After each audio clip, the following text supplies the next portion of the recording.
Hello friends, आंकड़ाशास्त्રમાં chapter number 2 સુરેખ સહસંબંધ એમાં આજે આપણે નવી રીત શરૂ કરવાની છે. સ્પીયરમેનનો ક્રમાંક સહસંબંધાંકની રીત.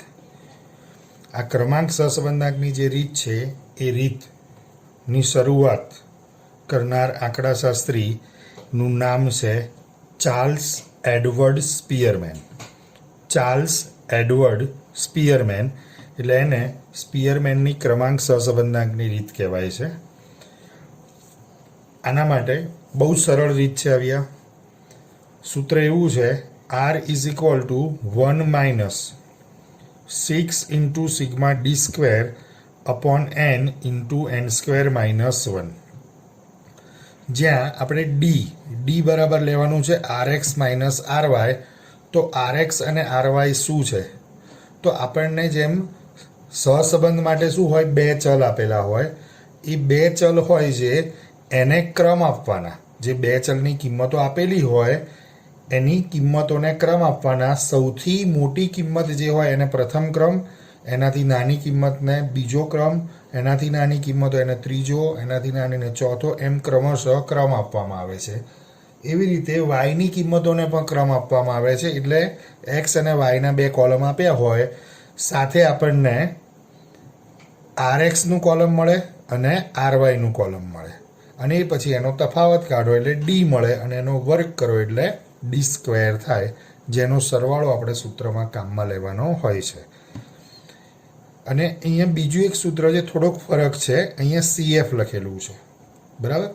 હવે એની જરૂરિયાત જ્યારે પડશે આ સૂત્રની, જેનો ઉપયોગ કરવાનો થશે, ત્યારે હું તમને એની આખી સમજૂતી આપીશ, બરાબર છે.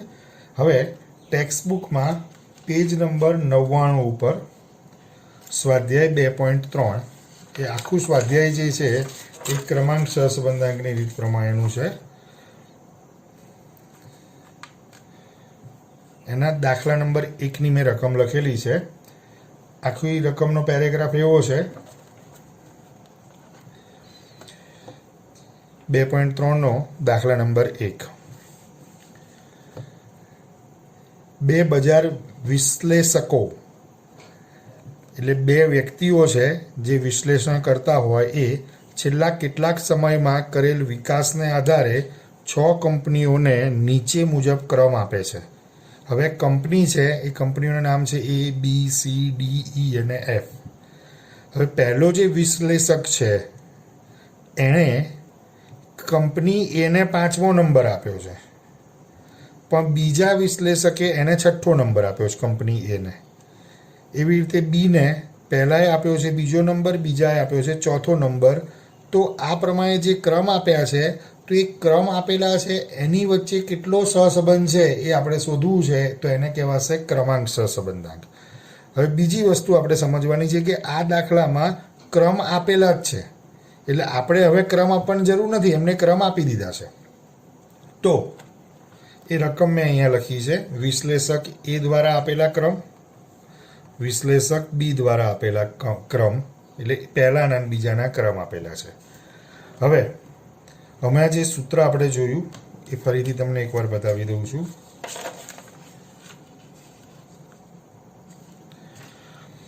R is equal two 1 minus 6 sigma D square upon n into n square minus 1. તો આપણે સૂત્રનો ઉપયોગ કરવાનો છે.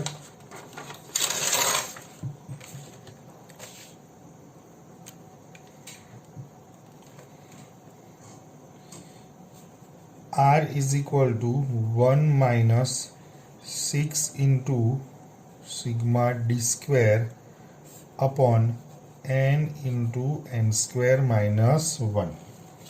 હવે D શોધવો પડશે.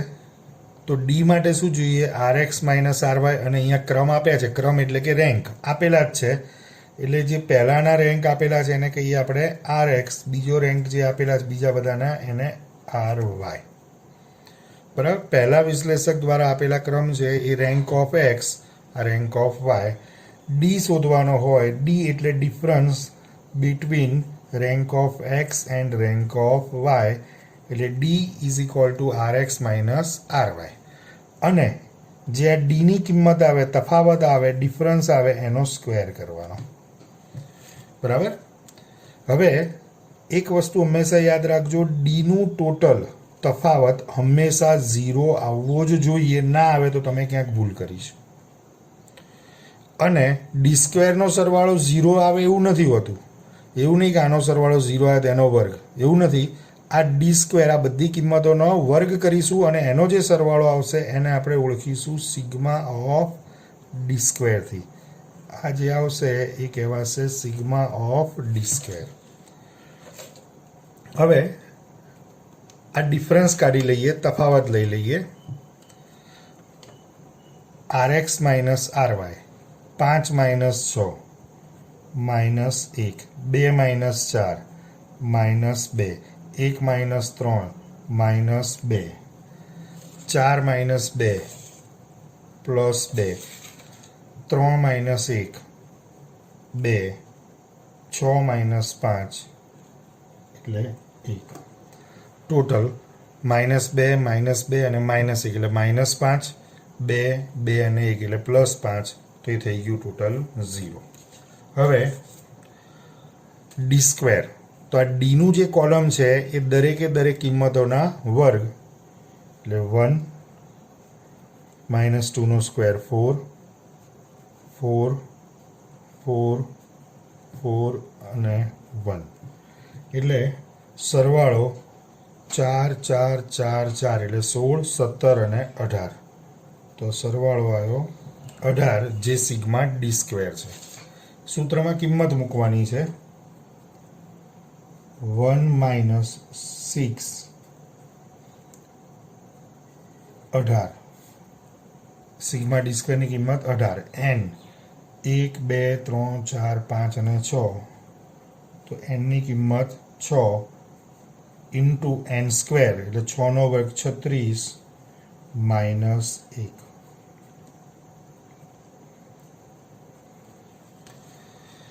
અઢાર ગુણ્યા 6 એટલે 108 થશે. છેદમાં 6 ગુણ્યા 36 માઇનસ 1 એટલે 35. એટલે 1 માઇનસ 108 ભાગ્યા 35 ગુણ્યા 6 એટલે 210. 35 ગુણ્યા 6 210. 1 માઇનસ 108 ભાગ્યા 210 એટલે એ કિંમત આવે છે 0.51. 0.5142 છે એટલે આપણે 0.2 આંકડા લઈશું એટલે 51. તો આરનો જવાબ આવ્યો આપણો ફાઇનલ આન્સર. એકમાંથી 0.51 બાદ કરો એટલે 0.49. 0.49. હવે આ પદ્ધતિમાં પણ તમારે એટલું તો યાદ રાખવાનું જ છે કે આરની કિંમત ક્યાંથી ક્યાં સુધી હશે? તો -1 થી +1 આટલો જ જવાબ આવી શકે. બરાબર છે. આરની જે કિંમત જે આપણને મળી એ 0.49 મળી. હવે બીજો એક દાખલો આવો.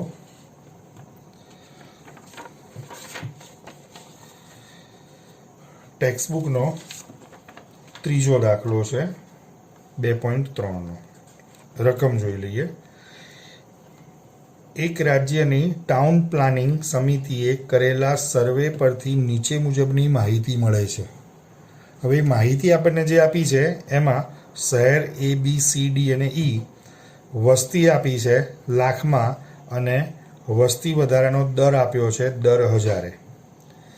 એવું કીધું છે આ માહિતી પરથી શહેરોની વસ્તી અને વસ્તી વધારાના દર વચ્ચે ક્રમાંક સહસંબંધાંક શોધો. હવે એ લોકોએ આ પહેલા દાખલામાં ક્રમ આપ્યા હતા મેં જે ગણ્યો એ, બીજામાં પણ ક્રમ આપેલા છે એટલે RX અને RY આપી દીધા હતા. અહીંયા ક્રમ આપ્યા નથી, અહીંયા ઉલ્લેખ પણ નથી અને આવો ક્રમ ના હોય. જો ક્રમ તો બધા આંકડા આવવા જોઈએ એટલે આ ક્રમ નથી આપ્યા, પણ આ શું છે X અને Y ની કિંમતો આપી છે. તો એક્સ અને વાયની કિંમતો આપી છે એટલે ક્રમ આપણે જાતે આપવા પડશે. તો એ જ પ્રશ્ન અહીંયા મેં લખ્યો છે. શહેર છે, વસ્તી જે આપી છે એને મેં એક્સ વડે દર્શાવ્યા છે અને વસ્તી વધારાના દરને વાય વડે દર્શાવ્યા છે. હવે મુખ્ય વસ્તુ કે વસ્તી અને વસ્તી વધારાનો દર એને આપણે એક્સ અને વાય વડે દર્શાવી દીધા. એ પછી અહીંયા ક્રમ નથી આપ્યા એટલે આપણે ક્રમ આપવા પડશે. તો આ એક્સની જે કિંમતો છે એને ક્રમ આપીશું, એને કહેવાશે આર એક્સ એટલે કે રેન્ક ઓફ એક્સ. વાયની કિંમતોના ક્રમ આપીશું એટલે આર વાય. પછી ડી એટલે કે difference R X minus R Y અને પછી ડિફરન્સનો સ્ક્વેર એટલે ડી સ્ક્વેર. બરાબર. હવે ક્રમ આપવાનો છે. તમે ભણતા હોવ છો, તમારી ધારો કે 100 માર્કની એક્ઝામ છે, કોઈક વ્યક્તિને 95 માર્ક આવ્યા, કોઈને 42 માર્ક આવ્યા, કોઈને 55 માર્ક છે, કોઈને 80 માર્ક છે. તો 40 માર્કવાળાને 45 માર્કવાળાને પહેલો નંબર આપશો કે 95 માર્કવાળાને? જેની કિંમત મોટી હોય એને પ્રથમ ક્રમ આપવામાં આવે. આ ધ્યાનમાં રાખવાનું. તો જે કિંમત સૌથી મોટી હોય એને પહેલો ક્રમ આપવાનો. તો આપણે એક્સના ક્રમ આપવા છે એટલે કે આર એક્સ વખતે એક્સમાં મોટામાં મોટી કિંમત કઈ છે? 57. તો એને પ્રથમ ક્રમ આપો એટલે નંબર 1. એ પછી એનાથી નાની કિંમત જે છે 45 એને બીજો ક્રમ આપો. પછી 18 એનાથી નાના છે એને ત્રીજો ક્રમ આપો. એનાથી નાના છે 14 એને ચોથો ક્રમ આપો. અને એ પછી વધે છે ખાલી 8, સૌથી નાના છે એને 5મો ક્રમ આપો. હવે આર એક્સ થઈ ગયું, એક્સના ક્રમ અપાઈ ગયા. હવે વાયના ક્રમ. તો એમાં સૌથી મોટી કિંમત કેટલી છે? 20. તો 20ને આપણે પ્રથમ ક્રમ આપીશું. એનાથી નાની કિંમત કઈ? 15 એને બીજો ક્રમ આપો. 15 પછી આવશે 13 તો એને ત્રીજો ક્રમ આપો. પછી આવશે 10 તો એને ક્રમ આપો ચોથો. અને છેલ્લે આવશે 5 તો એનો ક્રમ આવશે 5. હવે આ ક્રમ જે આપે ને એના સરવાળાની કોઈ જરૂર નથી, પણ જો તમે સરવાળા કરો ને તો જેટલો આર એક્સ થાય એટલો જ આર વાય થાય. કારણ કે આપણે અહીંયા પણ જે ક્રમ આપ્યા છે એ જ અહીંયા આપીએ છીએ, ભલે આ ડાવડા છે. તો એક્સના ક્રમ પતી ગયા, વાયના ક્રમ પતી ગયા. ફરી કહું છું, ધ્યાનથી સમજજો. સૌથી મોટી કિંમતને પ્રથમ ક્રમ આપો, એનાથી થોડી નાની કિંમત એને બીજો, એનાથી થોડી નાની હોય એને ત્રીજો, એનાથી નાના હોય એને ચોથો, એવી રીતે ક્રમ આપવાના છે. એક્સને ક્રમ આપો, પછી વાયની કિંમતોના આધારે વાયના ક્રમ આપો, એટલે આર એક્સ અને આર વાય થઈ ગયા. હવે એ બંનેનો તફાવત R X minus R Y કરશો એટલે તમને ડી મળશે, ડિફરન્સ. આ બંનેની બાદબાકી. 1માંથી 3 બાદ કરો -2, 2 - 1 એટલે 1, 4 - 4 એટલે 0, 3 - 2 1 અને 5 - 5 એટલે 0. તો ટોટલ -2 અને 1 અને 1 એટલે ટોટલ -2 + 2 એટલે 0. આ થવું જ જોઈએ. ના હોય તો તમારી ક્યાંક ભૂલ છે. D square. આ જે કિંમતો આવી એનો વર્ગ, -2નો વર્ગ 4, 1નો વર્ગ 1, 0, 1નો વર્ગ 1 અને 0. ટોટલ 4, 5 અને 6. તો આ જે આવ્યું એ થયું sigma of D square. Sigma of D square. હવે ક્રમાંક સહસંબંધાંકનું સૂત્ર. R = 1 - 6 sigma D square upon n × n square - 1. 1 - 6 into sigma D square, એ પણ કેટલા છે? 6 છેદમાં n 1, 2, 3, 4 અને 5. n બરાબર 5 છે. n સ્ક્વેર કેટલા થશે? 5નો વર્ગ એટલે 25 - 1 એટલે 24. આવી રીતે લખી શકાય એક સ્ટેપ ના લખો તો એનાથી કોઈ ફરક નથી પડતો. 6 ગુણ્યા 6 36 ભાગ્યા 5 ગુણ્યા 24 એટલે 120 બરાબર 1 માઇનસ 36 ભાગ્યા 120 એટલે 12 તરી 36 0.3 આવશે.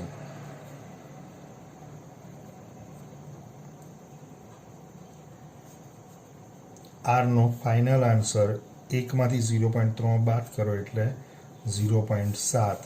તો અહીંયા પણ જવાબ -1 થી +1 સુધી જ આવશે. બીજી વસ્તુ કે સહસંબંધનો પ્રકાર જે છે એ કેવો છે? ધન સહસંબંધ. બરાબર, પ્લસમાં જવાબ આવે છે એટલે કહેવાય ધન સહસંબંધ.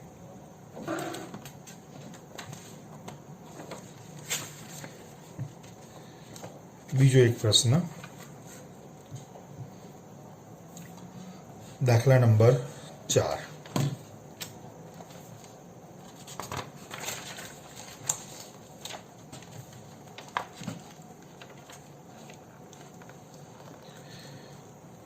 તમારી જોડે ટેક્સ્ટ બુક છે જ તો તમે એને ખુલ્લી રાખશો જ. એક સાયન્સ કોલેજના વિદ્યાર્થીઓમાંથી લીધેલા 10 વિદ્યાર્થીઓના એક નિદર્શ પરથી નીચેની માહિતી મળે છે. હવે માહિતીમાં આપણને 10 વિદ્યાર્થીના ક્રમ આપેલા છે, માની લો નામ લખ્યા છે, ગમે તે. પછી એ લોકોના મેથ્સમાં એટલે ગણિતમાં કેટલા માર્ક આવ્યા એ આપ્યા છે અને આંકડાશાસ્ત્રમાં કેટલા માર્ક્સ આપ્યા છે એ આપ્યા છે. આપણે એવું બધું જાણવાની જરૂર નથી કે સાયન્સવાળાને આંકડાશાસ્ત્ર આવે ના આવે. બરાબર, આપણને જે પ્રશ્ન આપ્યો છે એનો જવાબ આપણે શોધવાનો છે. આ પરથી વિદ્યાર્થીઓએ મેળવેલા ગણિત અને આંકડાશાસ્ત્રની ક્ષમતા વચ્ચે ક્રમાંક સહસંબંધાંક શોધો. એટલે એમના જે ગુણ આપ્યા છે એની વચ્ચે આપણે ક્રમાંક સહસંબંધાંક શોધવાનો છે. હવે વિદ્યાર્થીઓના ક્રમ મેં નથી લખ્યા 1 2 3 4 એવું નથી લખ્યું, પણ ગણિતના જે માર્ક્સ છે ગુણ છે એ લખી નાખ્યા છે અને આંકડાશાસ્ત્રના ગુણ લખી નાખ્યા છે. હવે એને આપણે ક્રમ આપીશું. બરાબર, આંકડાઓ વધારે છે એટલે ધ્યાનથી આપણે ક્રમ આપવાના છે. ગણિતના જે ગુણ છે એને આપણે x વડે દર્શાવીએ, આંકડાશાસ્ત્રના ગુણને y વડે દર્શાવીએ. તો આના જે ક્રમ આપીશું, ક્રમ એટલે રેન્ક ઓફ x અને રેન્ક ઓફ y. પછી આવશે difference d rx minus ry અને છેલ્લે આવશે d². હવે ક્રમ આપવામાં સૌથી મોટી કિંમત જે હોય એને પહેલો ક્રમ આપીશું. તો એક્સમાં સૌથી મોટા 98 એને પહેલો ક્રમ આપી દઈએ. પછી 90ની લાઈનમાં આ 90 એને આપણે આપીશું બીજો ક્રમ. પછી 90માં બીજું કોઈ છે નહીં તો આપણે અત્યારે ભૂલ સુધરી જાય, પાછળ પ્રોબ્લેમ ના રહે. એ પછી 8ની લાઈનમાં 82, બીજું કશું છે નહીં 80 ઉપર એટલે આને ત્રીજો ક્રમ. પછી 8ની લાઈનમાં બીજું કશું જ નથી એટલે 7ની લાઈનમાં આવશે 78 એનો ચોથો ક્રમ. પછી આવે છે જો 98 પતી ગયું છે, 90 પતી ગયું, 82 પતી ગયું, 78 પતી ગયું. હવે 7ની લાઈનમાં આવે છે 75, એનો ક્રમ આવશે 5મો. એ પછી 7ની લાઈનમાં બીજું કશું છે નહીં. હવે 6 તો 65 છે, 62 છે. તો એમાંથી મોટી કિંમત 65 એને 5 નંબર પત્યા હતા એટલે હવે 6, પછી 62 એને 7 નંબર. પછી 6ની લાઈનમાં બીજું કશું નથી તો 5ની લાઈન નથી કંઈ. પછી 4ની લાઈનમાં જોઈએ તો 4માં પણ નથી. હવે 3 તો 3માં 39 છે અને 36 છે. તો 39 મોટા છે. ક્યાં સુધી આપણું પત્યું હતું? 7 સુધી. હવે આપવાનો આવ્યો 8 નંબર 39 ને, પછી 36 ને આપણે આપીશું 9 નંબર, અને એ પછી સૌથી છેલ્લે વધ્યા 25, તો એને આપીશું આપણે 10 નંબર. ઓકે. હવે એ રીતે વાયની કિંમતો. તો વાયની કિંમતમાં સૌથી મોટી કિંમત 91. 9ની લાઈનમાં આ એક જ છે, એટલે એને આપણે આપી દઈએ 1 નંબર. એનાથી નાની કિંમત એટલે કે 8ની લાઈનમાં ખાલી એક જ છે, ના 84 પણ છે અને 86 પણ છે. તો 86 મોટા છે, એને આપીશું 2 નંબર. એ પછી આવશે 84, એને આપીશું આપણે 3 નંબર. 84 થી નાની કિંમત એટલે કે 8ની લાઈનમાં બીજું કશું છે નહીં, તો 7ની લાઈન ચેક કરીએ. 7ની લાઈનમાં પણ કશું જ નથી. હવે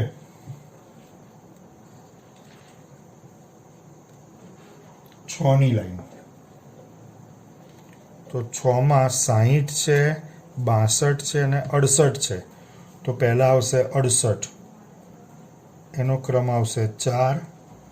પછી આવશે 62, એનો ક્રમ આવશે 5, અને 60નો ક્રમ આવશે 6. 68, 62 અને 60. 6ની લાઈન પતી ગઈ. હવે 5ની લાઈન. તો 5ની લાઈનમાં 51 છે, 53 છે, 58 છે. મોટા કયા? તો ભાઈ 58. તો એને આપણે પહેલાં લઈશું. 6 સુધી પતી ગયું છે જો. તો હવે આવશે અહીંયા 7 નંબર. 58થી નાની કિંમત 53, એનો આવશે 8 નંબર. પછી આવશે 51, એટલે એનો આવશે 9 નંબર. અને સૌથી છેલ્લે 47 છે, એટલે એનો આવશે 10 નંબર. હવે એક્સના ક્રમ અને વાયના ક્રમ એટલે RX અને RY થઈ ગયા છે. તો ડિફરન્સ એનો કાઢો. RXમાંથી RYની બાદબાકી કરો. 8 - 10 -2, 6 - 8, -2, 7 - 7, 0, 2 - 2, 0, 3 - 5, -2, 5 - 4 એટલે 1, 10 - 6 એટલે +4, 1 - 1 એટલે 0, 9 - 9 એટલે 0, 4 - 3 એટલે 1. આનો સરવાળો 0 થવો જ જોઈએ, પણ આપણે ચેક કરી લઈએ. -2, -2, -2 એટલે -6, 1 અને 4 5 અને 1 6, તો -6 અને +6 એટલે સરવાળો 0. હવે d², આ બધાના વર્ગ 4, 4, 0, 0, 4, 1. 4નો વર્ગ ભૂલથી 8 ના લખી નાખતા. 16, 0, 0 અને 1નો વર્ગ 1. 4 ને 4, 8 ને 4, 12, 13 અને 1 14. 14 વત્તા 16 એટલે ટોટલ થશે 30. આ આવ્યું સિગ્મા d². હવે સૂત્ર મૂકીએ. R = 1 - 6 sigma t² upon n into n² - 1. તો 1 - 6 ઇન્ટુ સિગ્મા d² એટલે 30 અપોન આ જે છે સિગ્મા d² છે, અપોન n. 1, 2, 3, 4, 5, 6, 7, 8, 9 અને 10. આપણે 10 સુધી ક્રમ આપ્યા છે. પ્રશ્નમાં પણ લખેલું હતું 10 વિદ્યાર્થીઓ. તો n બરાબર 10 થયા. n², 10નો વર્ગ 100 - 1 એટલે 99. હવે 1 - 6 × 30 એટલે 180 અને છેદમાં 990. 180 ભાગ્યા 990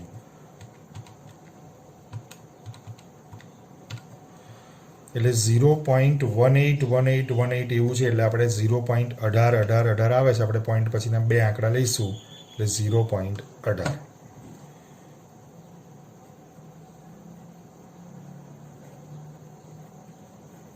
હવે એકમાંથી જો આપણે 0.18 બાદ કરીશું તો એ વધશે 0.82. તો આરની કિંમત આવી 0.82. બરાબર છે. હવે આજે આટલું રાખીશું. નેક્સ્ટ લેક્ચરમાં આપણે એકની એક કિંમત 2 વાર આવતી હોય, 3 વાર આવતી હોય તો ક્રમ આપવા માટે શું કરવું, અને એ સમયે અમે પહેલાં બતાવી એવી રીતે આ સૂત્રનો ઉપયોગ કરવાનો છે એ આપણે જોઈશું. Okay, thank you.